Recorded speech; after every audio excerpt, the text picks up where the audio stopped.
কৈলাসে বসিয়া ভগবতী একদিন বলিলেন, পদ্মা, মর্তলোকে আমার পুজো প্রচার করতে হবে।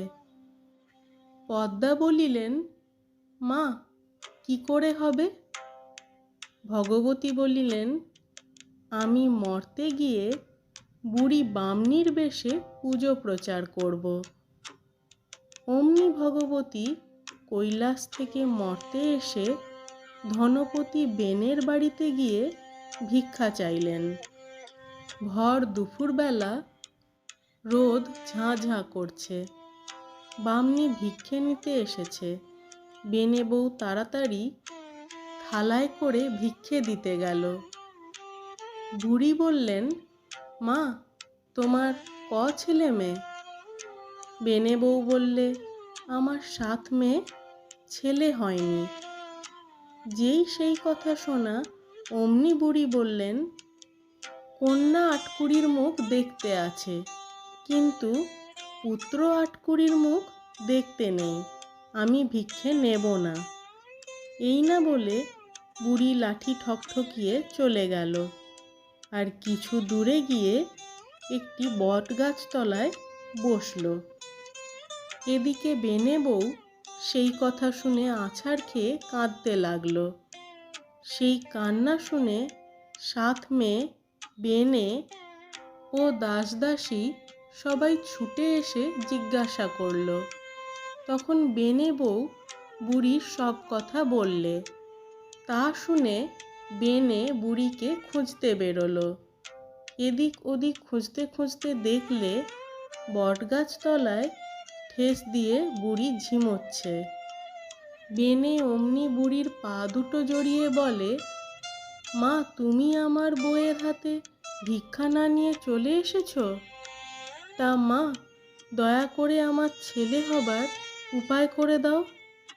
বুড়ি বললেন, আমি বুড়ি মানুষ, কি উপায় করব বল? তবে এই ফুলটি নিয়ে যা। ঋতুস্নানের দিন এটি ধুয়ে জল খেতে বলিস, ছেলে হবে।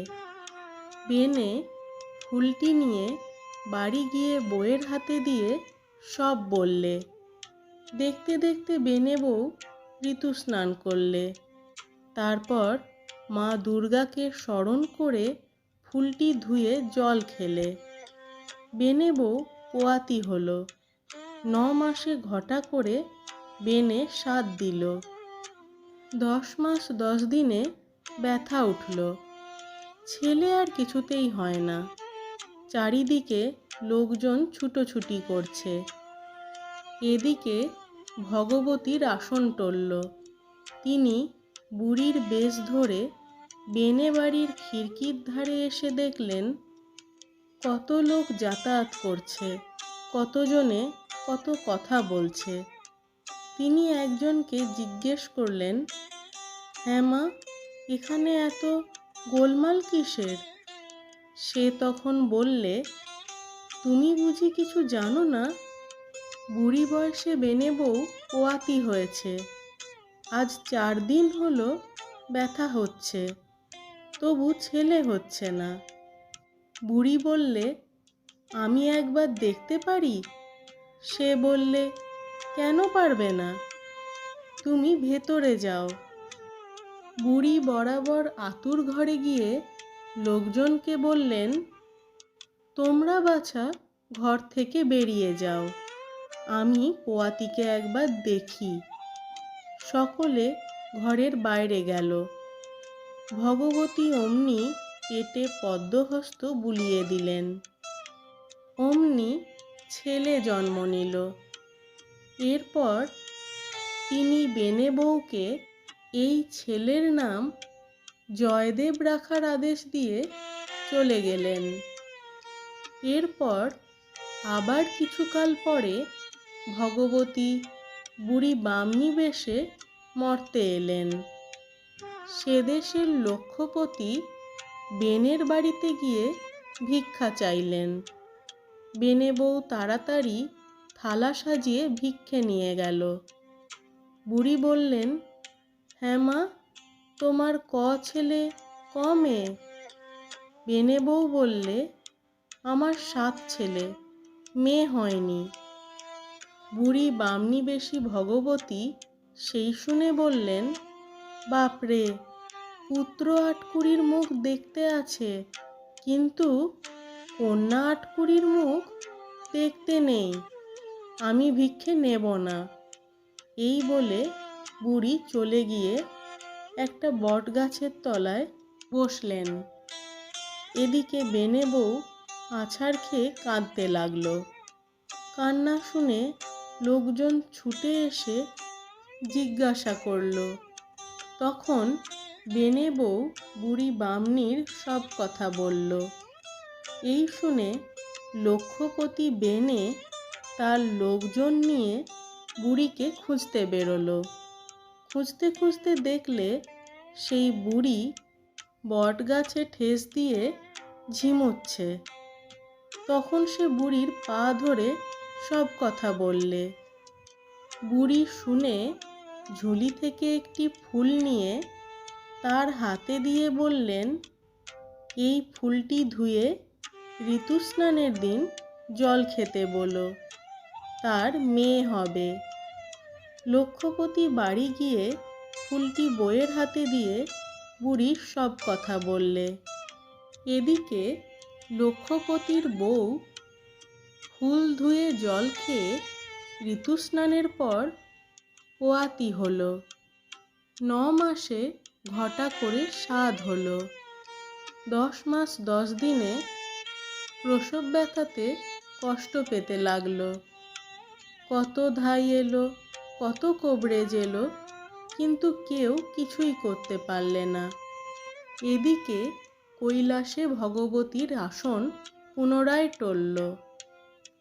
অমনি তিনি বুড়ি বেশে মর্তে এলেন। ধনপতি বেনের খিড়কির ধারে এসে একজনকে জিজ্ঞেস করলেন, হ্যাঁ গা বাছা, তোমরা সব কোথা গিয়েছিলে? মেয়েরা বললে, লক্ষ্যপতির বউয়ের প্রসব ব্যথা উঠেছে, খুব কষ্ট পাচ্ছে, তাই দেখতে গেছিলুম। বুড়ি বললে, হ্যাঁ বাছা, আমি কি দেখতে পারি? একটি মেয়ে বললে, খুব পারবে, তুমি যাও না। বুড়ি বরাবর আতুর ঘরে গিয়ে দেখলে ঘর ভর্তি লোক।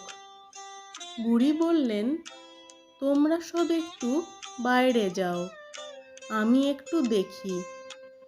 বুড়ির কথা শুনে সকলে বাইরে গেল। তখন বুড়ি বেশি ভগবতী পোয়াতির পেটে পদ্মহস্ত বুলিয়ে দিলেন। অমনি মেয়ে জন্মগ্রহণ করল। তখন তিনি লক্ষ্যপতি বেনের বউকে এই মেয়ের নাম জয়াবতী রাখার আদেশ দিয়ে চলে গেলেন। দেখতে দেখতে জয়াবতী 7 বছরের হলো। পাড়ার সব মেয়েদের নিয়ে পুকুর পাড়ে কাঁঠাল পাতা, বেল পাতা, দূর্বা, বনের ফুল ও ফল আর বালির নৈবেদ্য সাজিয়ে মা মঙ্গলচণ্ডীর পূজা করছে। সেই সময় জয়দেবের একটা পায়রা উড়ে এসে জয়াবতীর কোলে বসল। আর জয়দেবও ছুটে এসে জয়াবতীকে বললে, পায়রাটা আমায় দাও।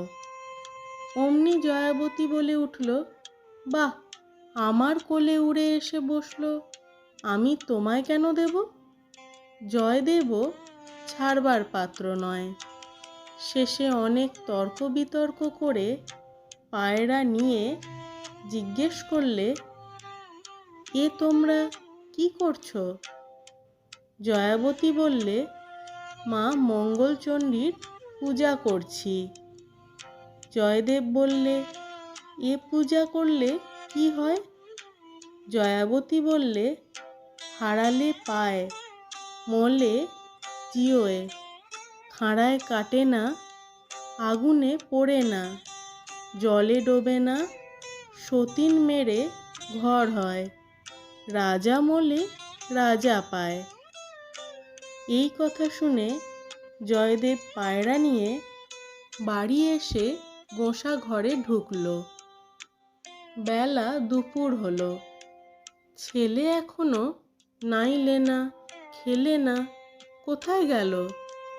তখন বেনে বউ চারিদিক খুঁজতে খুঁজতে তারপর দেখে ছেলে গোঁসা ঘরে শুয়ে।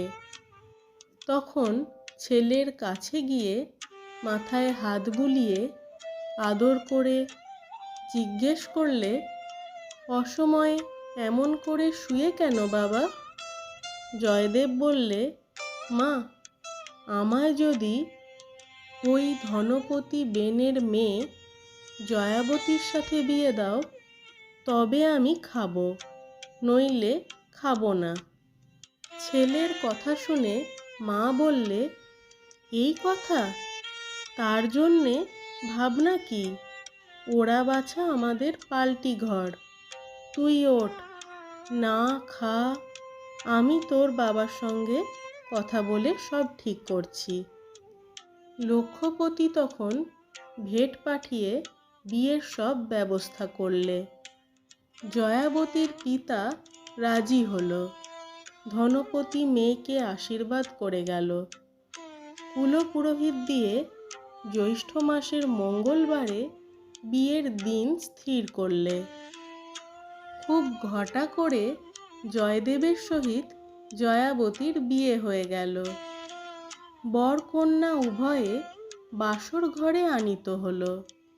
যথানিয়মে স্ত্রী আচার শেষ হলে বর শয্যায় শয়ন করলে।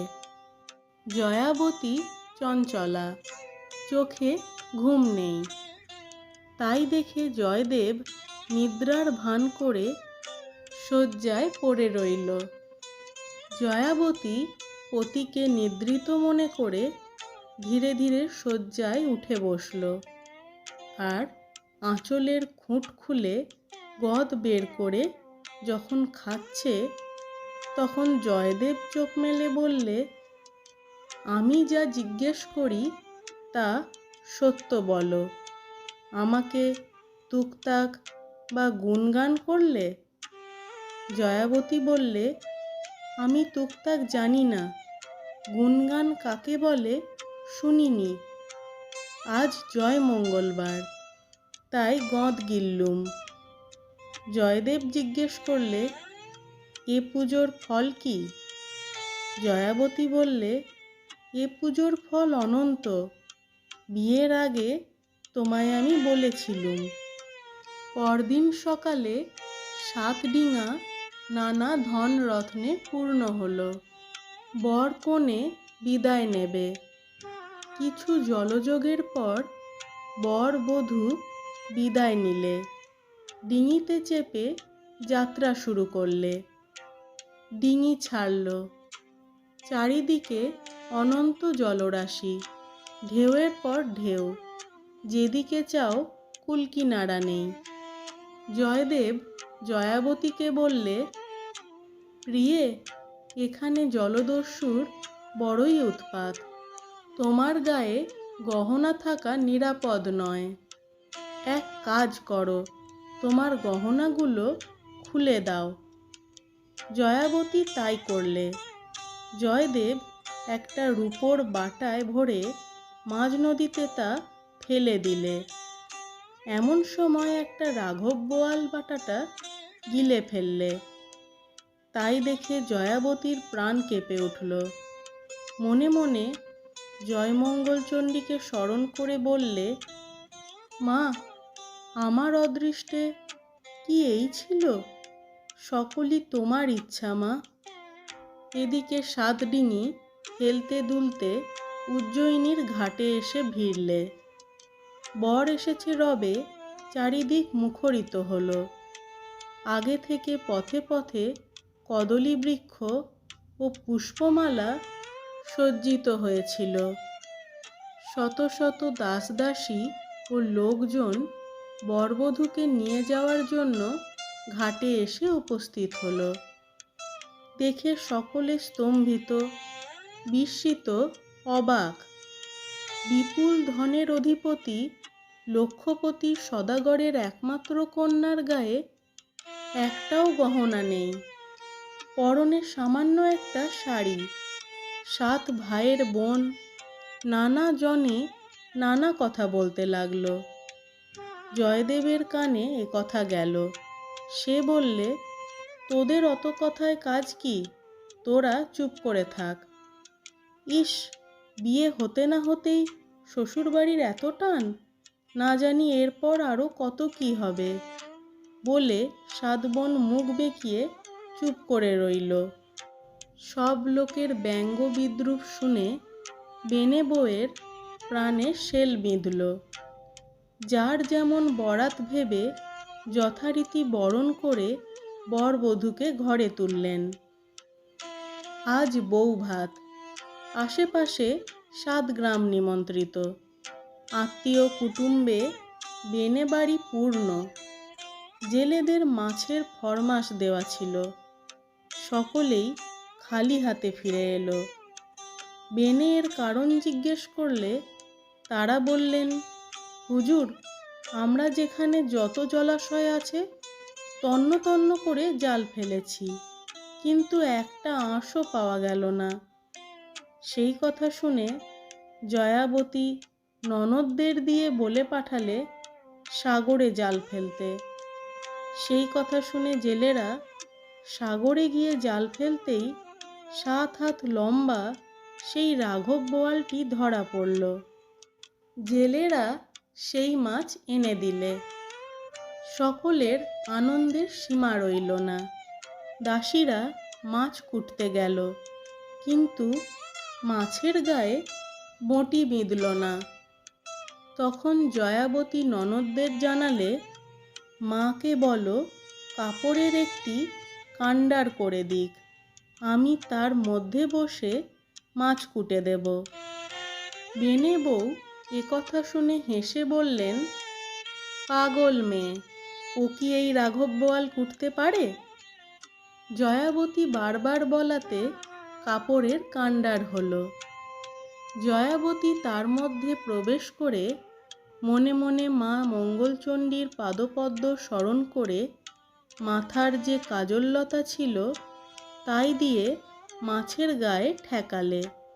অমনি মাছ খণ্ড খণ্ড হয়ে রূপোর বাটা বেরিয়ে পড়ল। জয়াবতী তখন বাটা খুলে গহনাগুলো গায়ে দিয়ে বাইরে বেরিয়ে এলো। সকলেই বিস্মিত, কাঠের পুতুলের মতো দাঁড়িয়ে। কারো মুখে আর কথা নেই। সকলেই মনে করলে জয়াবতী মানবী নয়, মানবী রূপে স্বর্গের দেবী।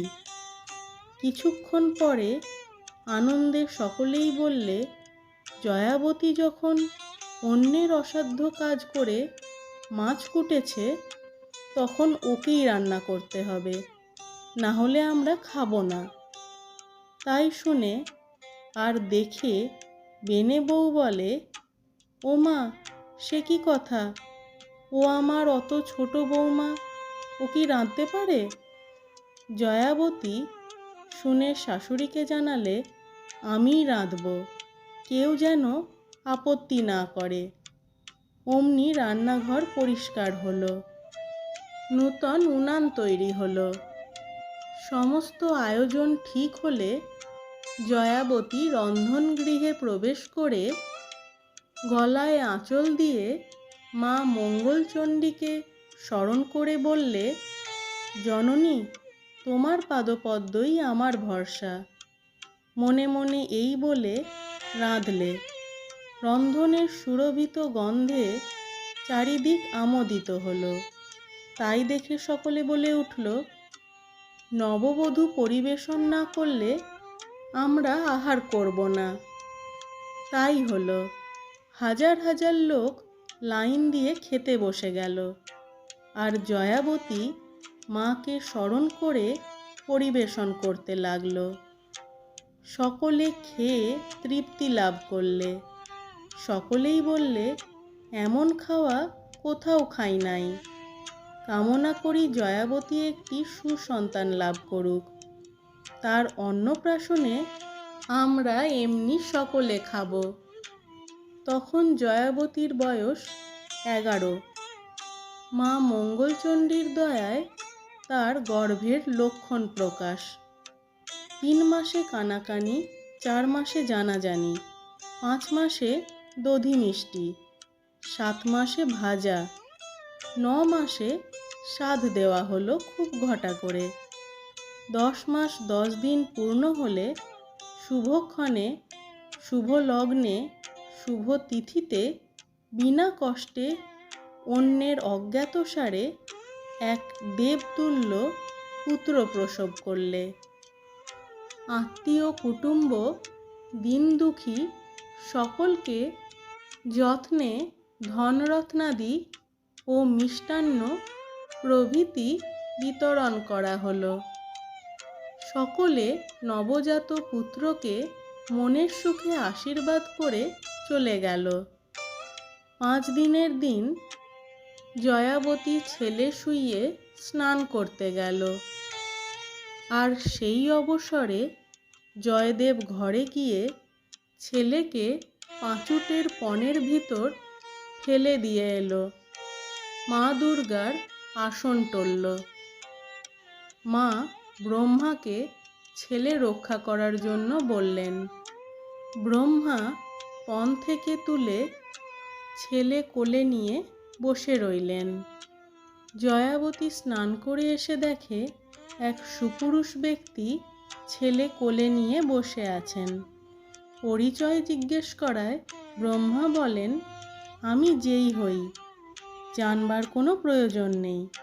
ছেলেকে একা রেখে গেছো, কখন কি বিপদ ঘটে সেই আশঙ্কায় আমি তোমার ছেলেকে রক্ষা করছি। এখন তোমার ছেলে তুমি নাও, এই বলে চলে গেলেন। 6 দিনের দিন আজ সেটেরা পুজো। জয়াবতী ছেলেকে শুইয়ে স্নান করতে গেলে জয়দেব ছেলেকে গরুর পায়ের তলায় রেখে দিয়ে আসে। ভগবতী সব জানতে পেরে গরুর পা থেকে ছেলে কোলে নিয়ে বসে রইলেন। জয়াবতী ফিরে এসে দেখে বললে, কে মা তুমি, ছেলে কোলে নিয়ে বসে আছো? ভগবতী বললেন, তুমি ছেলেকে একা রেখে চলে গেলে, তাই ভয়ে আমি ছেলে নিয়ে বসে আছি। নাও, এবার তোমার ছেলে তুমি নাও, বলে চলে গেলেন। আজ 8 দিন, ছেলের কল্যাণে 8 কৌড়ে হবে। আজও জয়াবতী স্নানে গেলে জয়দেব ছেলেকে হাতির পায়ের তলায় দিয়ে গেল। মা সব জেনে হাতিকে বলে পাঠালেন, সুরে করে ছেলে পিঠে নিয়ে রক্ষা করো। জয়াবতী স্নান করে এসে দেখলে ছেলে হাতির পিঠে খেলা করছে। তাই দেখে জয়াবতী জিজ্ঞেস করলে, কে তুমি, হাতি রূপে আমার ছেলেকে রক্ষা করছো? হাতি বললে, তোমার ছেলে একা ছিল তাই রক্ষা করছি। এ নাও, এবার তুমি ওকে নাও। এই বলে ছেলেকে দিয়ে হাতি বনের পথে চলে গেল। আজ 9 দিন, ছেলেকে শুইয়ে জয়াবতী স্নান করতে গেলে জয়দেব ছেলেকে অশ্বিনীর পদতলে রেখে আসে। কৈলাসে দয়াময়ীর আসন টলল, মুকুট দুলল। মা অমনি বলে পাঠালেন। অশ্বিনী ছেলে পিঠে নিয়ে দাঁড়িয়ে রইল। জয়াবতী স্নান করে এসে দেখে ছেলে অশ্বিনীর পিঠে খেলা করছে। সে জিজ্ঞেস করলে, কে তুমি ঘরে? অশ্বিনী বললে, তোমার ছেলেকে রক্ষা করছি, ছেলে নাও, আমি যাই। জয়াবতী ছেলে কোলে নিলে অশ্বিনী চলে গেল। ছেলের 1 মাস পূর্ণ হলো। আজ ষষ্ঠী পুজো।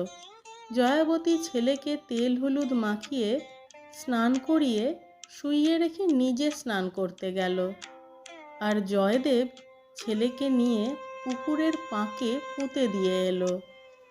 জয়াবতী স্নান করে যেমন উঠতে যাবে অমনি আঁচলে টান পড়ল। ফিরে দেখে ছেলে। অমনি ছেলে কোলে নিয়ে ঘরে এলো। যথাকালে ষষ্ঠী পূজা সাঙ্গ হলো। আজ 6 মাস। ছেলের অন্নপ্রাশন। 7 গাঁয়ের লোক নিমন্ত্রিত হয়ে বেনে বাড়ি হাজির। জয়াবতী ছেলে শুইয়ে স্নান করতে গেল, আর জয়দেব ঘরে ঢুকে ছেলেকে 7 টুকরো করে কেটে তাড়াতাড়ি সে ঘর থেকে বেরিয়ে গেল। এদিকে দেবীর মাথার মুকুট দুলে উঠল।